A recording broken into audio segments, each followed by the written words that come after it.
Greetings, I'm Paul Friedman, founder of the Marriage Foundation. This topic is how to deal with a wife who always complains.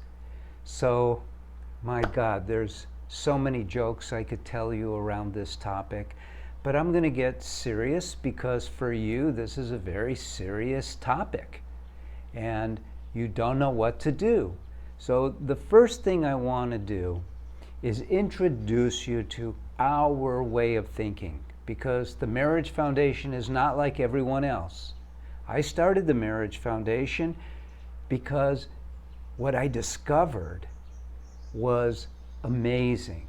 And I used to be a divorce mediator. I used to believe in divorce. I used to help people separate their assets and figure out what to do with the kids. And then a couple asked me to help them, and I did a deep dive. And again, I'm not a psychologist, so I hit it from a very practical perspective. And I asked the first question, and it wasn't the first thing on my mind. It took me weeks before I asked the first question, which is, why do we get married in the first place? Man, does that open things up. We get married, I'm going to save you the time of trying to figure it out. We get married in order to be happy. We find our soulmate. We have this image of love, happiness, and harmony. And yet, no one talks about that. It's not fulfilled in most marriages. We're not properly trained how to be married. And the problem, the reason for that, is that we don't understand the context of marriage. Marriage has its own context, that's true, but what we need to do is put marriage into the context of our own individual life. Isn't that common sense?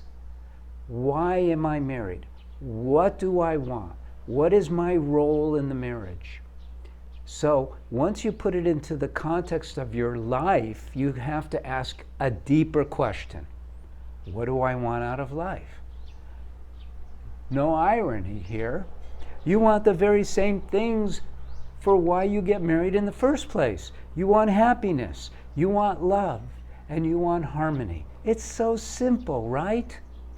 You know, what happened was I started to realize as I started doing this deep dive, and it didn't come to me in a flash. It didn't come all at once.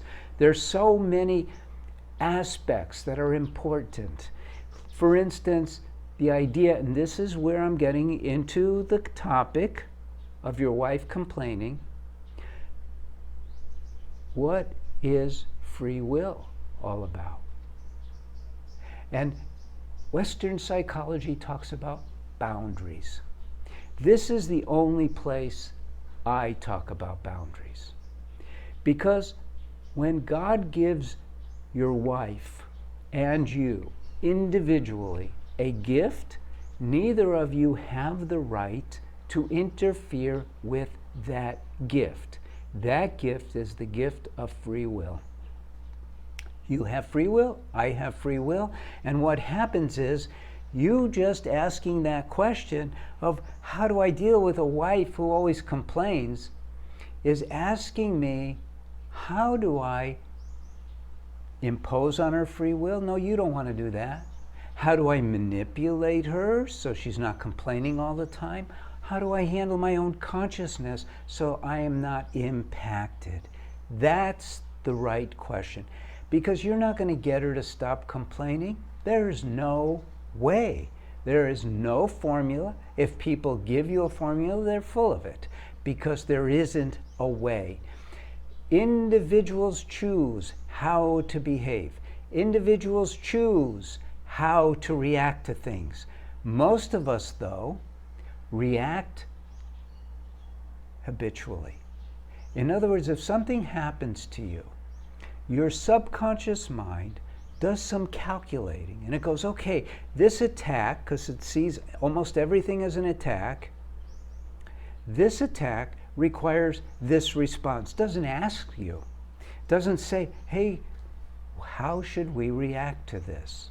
It might, but the calculations will still be subconscious, habitual calculations. That's what's happening to your wife. She is dealing with life from the perspective of how her mind sees the world. There are things that you can do, because what you want to do is you want to bring that context out of the realm of the world, because you have a marriage. And your marriage is what? Your marriage is a very special venue. It's unique. It's the only venue in your life where you are married to someone to serve them, to love them.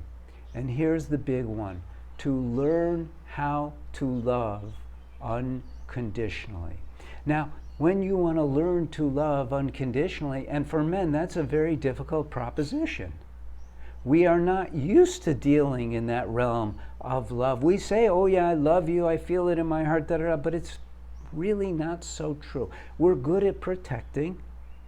We're good at keeping things together. But when it comes to developing our love, to cultivating our love, we're not so good at it. And it's not made any easier by the fact that love is misunderstood. It's seen as an emotion, and it's not.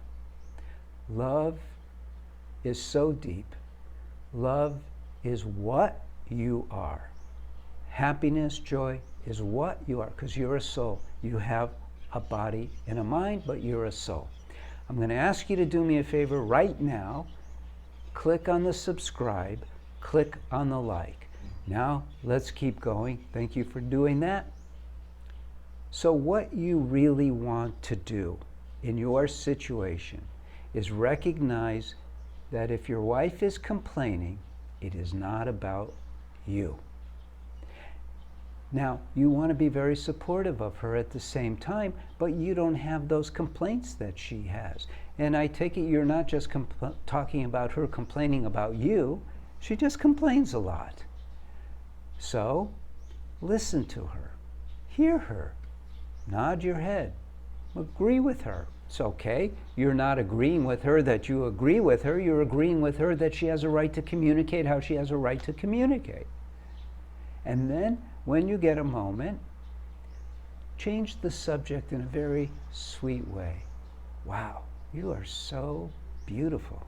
I cannot believe how beautiful you are. Wow, you're really much smarter than I knew when we first fell in love. Then I just was completely enamored by your beauty, but now I see you're so intelligent.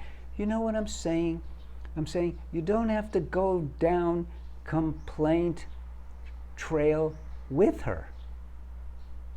Change the subject. Go into things that are wonderful.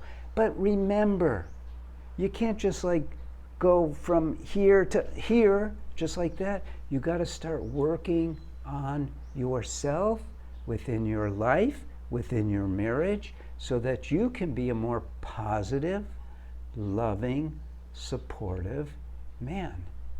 You need to learn how to love unconditionally. Remember that. You need to tune in to what you are, the soul, which is all joy, all love, all the time. That's literally the first step. Now, we've been doing this for a very long time. And with this particular problem, you're not in need, I'll be honest, you're not in need of our course for men, which is for marriages that are on the edge.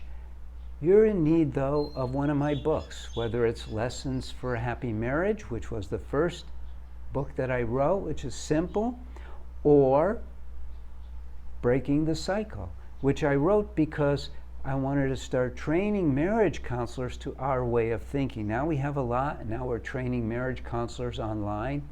But this is good stuff. This is what's going to be in the future.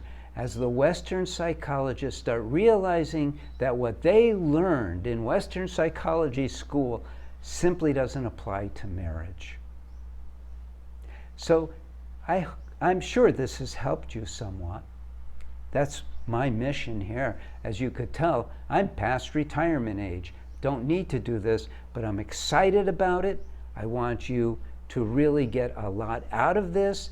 I want your marriage to be amazing, amazing.